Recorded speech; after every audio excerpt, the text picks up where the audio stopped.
Fala pessoal, como é que vocês estão? Tudo bem? Sejam bem-vindos ao canal Evoluir. Eu sou o Ken Tamura e eu vou falar hoje de um assunto muito bacana que é o livro Caibalion.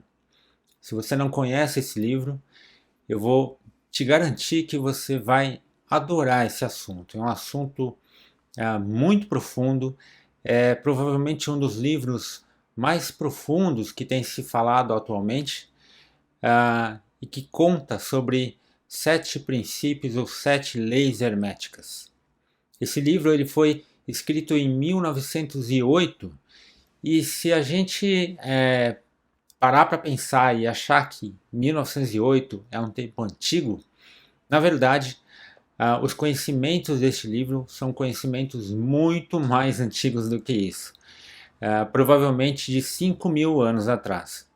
Então, eu vou explicar um pouquinho mais para vocês da onde veio esses conhecimentos, o que é quando a gente fala hermetismo, conhecimento hermético, apenas para que você consiga se situar e entender a profundidade do livro que a gente está estudando, tá bom? Vamos lá. Quem foi que escreveu este livro? A gente não sabe.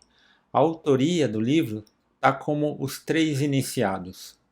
Mas a gente sabe que todo o conhecimento que consta nesse livro é de um homem chamado Hermes Trismegisto, ou Hermes Trismegisto, como alguns preferem falar. E quem foi Hermes Trismegisto? Ele foi uma pessoa que acredita-se que ele viveu e há 1500 anos ou até 2700 anos antes de Cristo. Teria vivido então até 4.700 anos atrás. Tá? Teria vivido no Antigo Egito e naquela época muitos estudiosos acreditam que ele foi a personificação do deus Tote, egípcio deus Tote. Um dos motivos é que Hermes Trismegistus, o Trismegistus, significa os 3 vezes grande.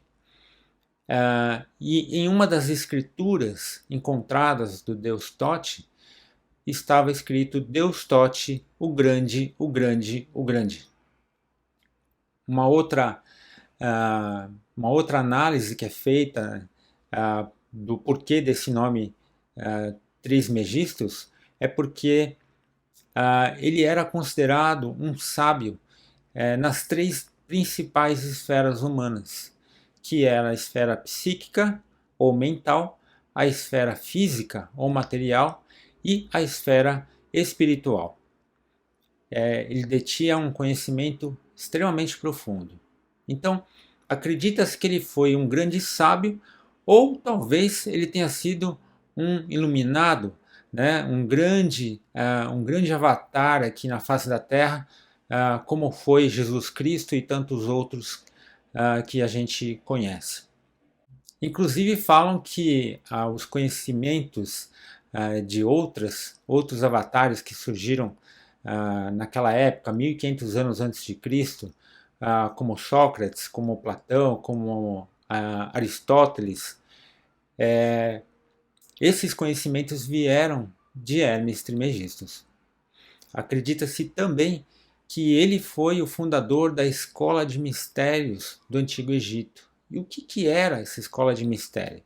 Era uma escola onde ensinava-se sobre o espiritual, ensinava-se sobre aquilo que é abstrato, aquilo que não é palpável.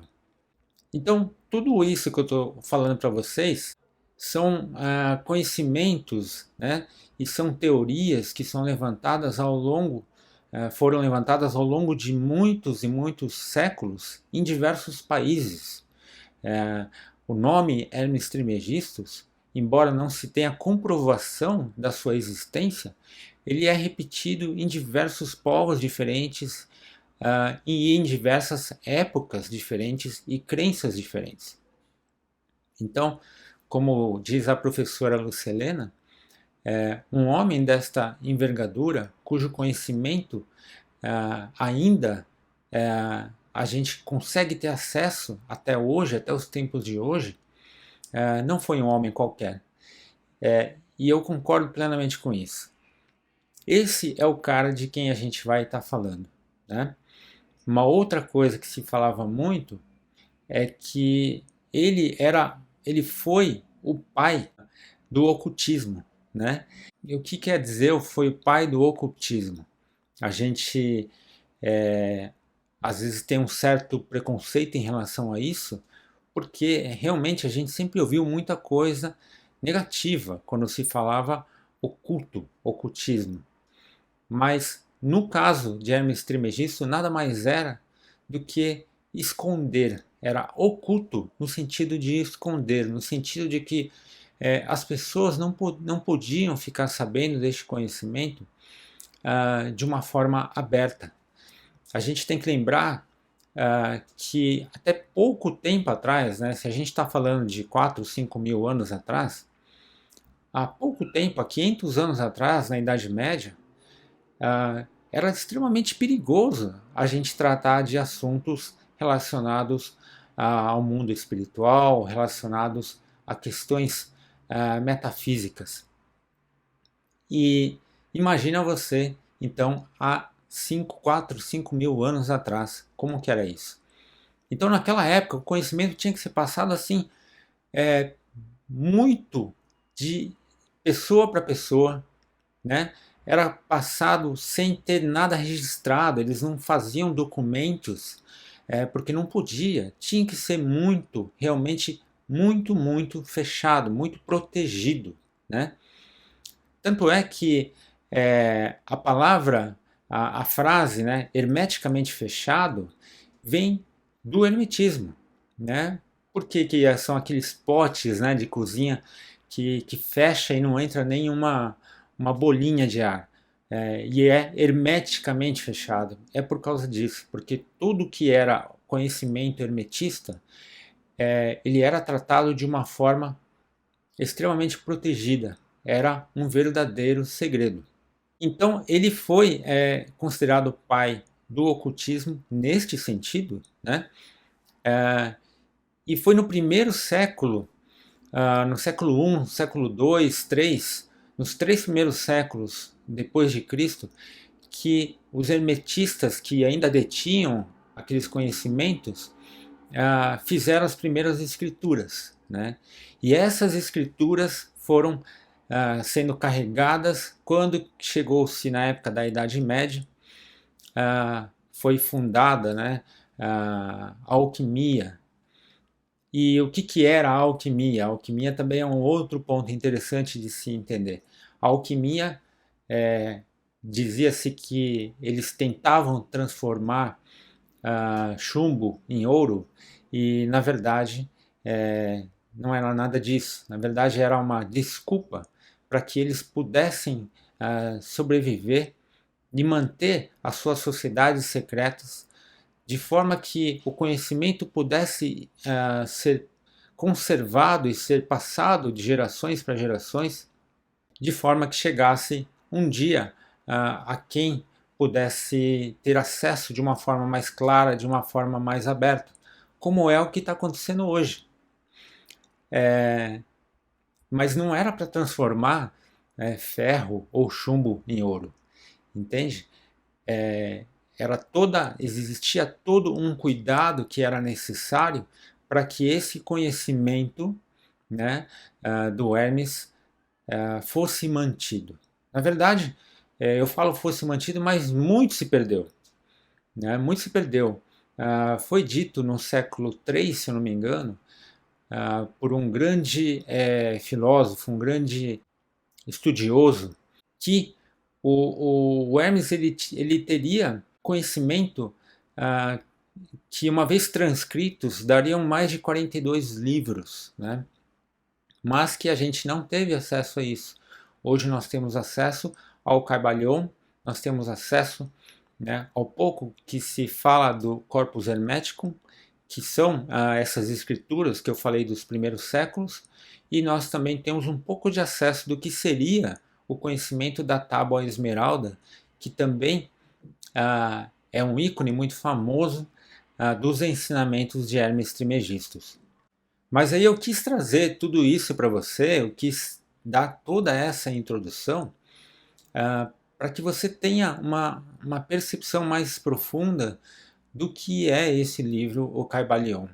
Né? A gente vai falar de um livro que tem conhecimentos não só muito antigos, mas conhecimentos muito profundos, muito poderosos.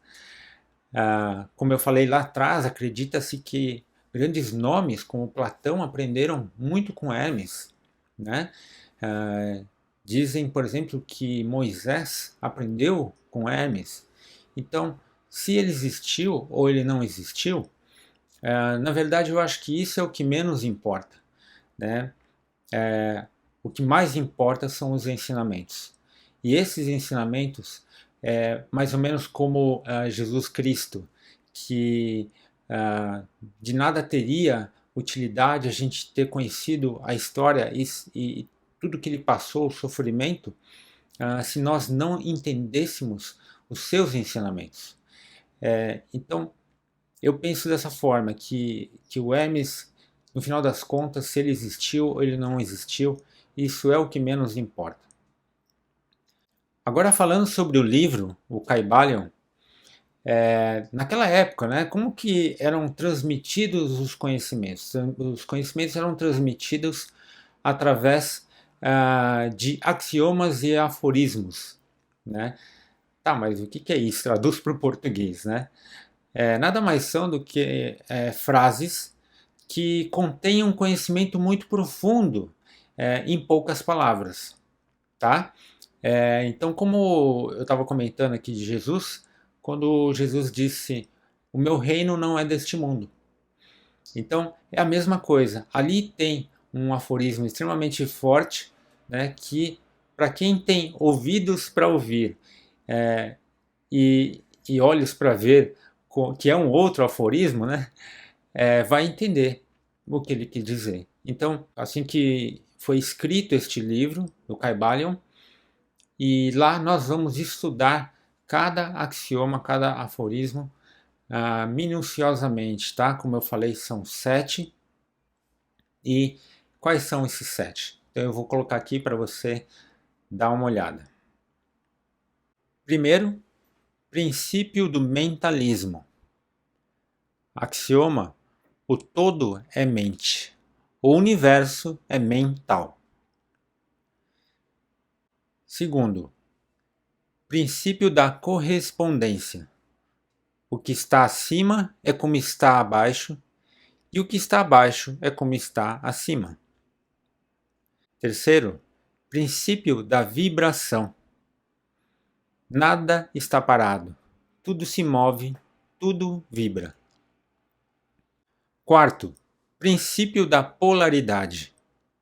Tudo é duplo, tudo tem dois polos, tudo tem seu par de opostos. O semelhante e o dessemelhante são uma só coisa. Os opostos são diferentes em natureza, mas idênticos em grau. Os extremos se tocam.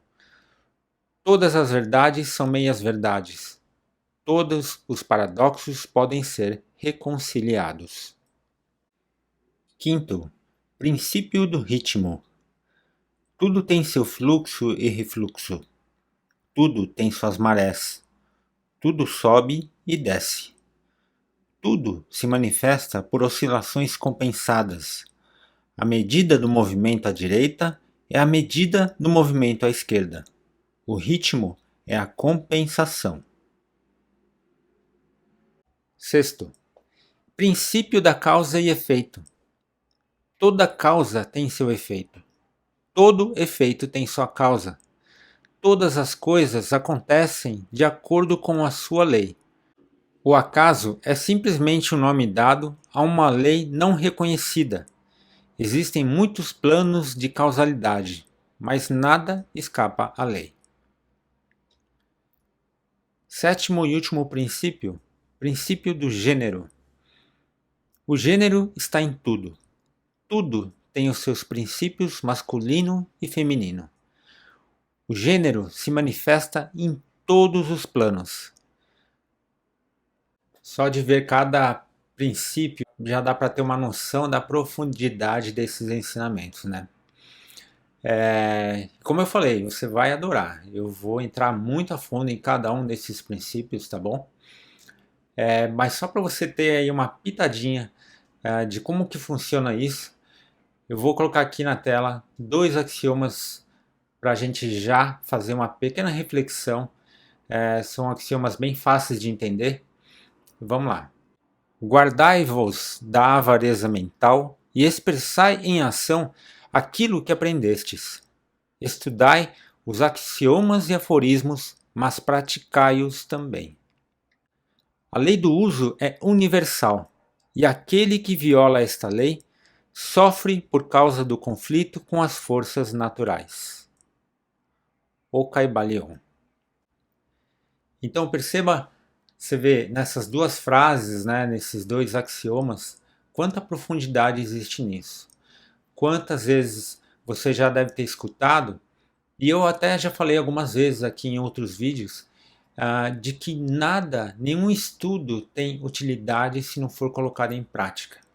E na verdade, aqui ele fala isso, mas ele ainda coloca um outro ponto, que é o ponto que nenhum estudo tem finalidade, tem utilidade se não for compartilhado, se não for passado à frente, se não for difundido para outras pessoas.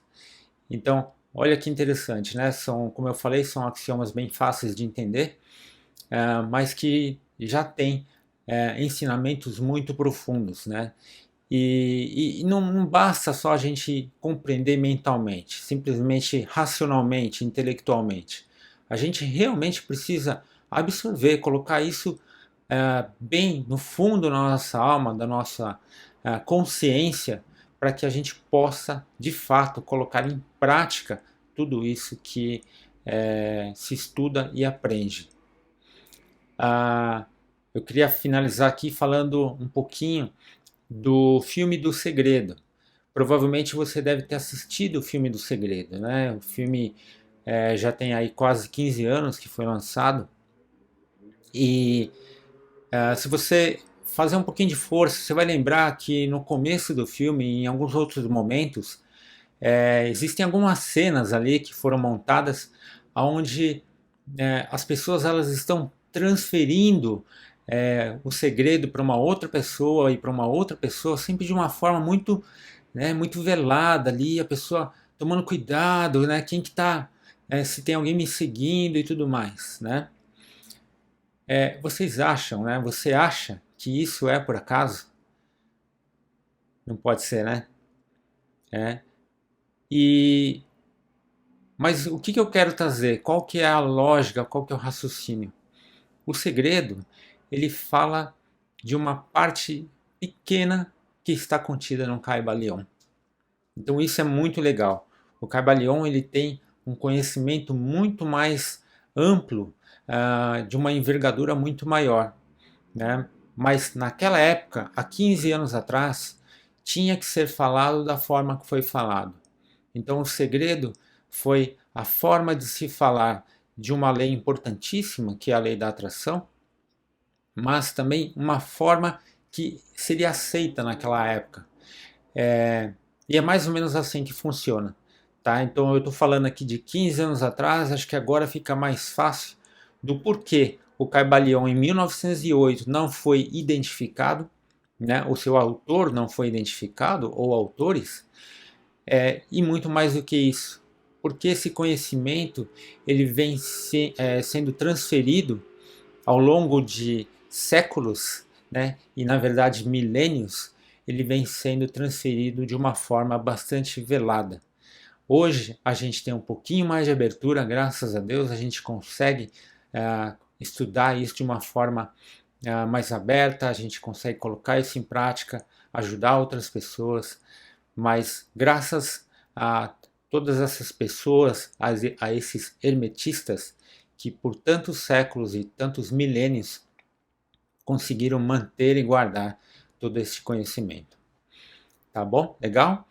Então, essa era a parte, era a introdução que eu queria passar para você, porque a partir do próximo vídeo a gente vai entrar mais a fundo, a gente vai realmente começar a falar do primeiro princípio hermético, mas era extremamente necessário falar sobre isso para que se dê o devido valor, a devida compreensão do que nós estamos falando, do que é que nós estamos tratando.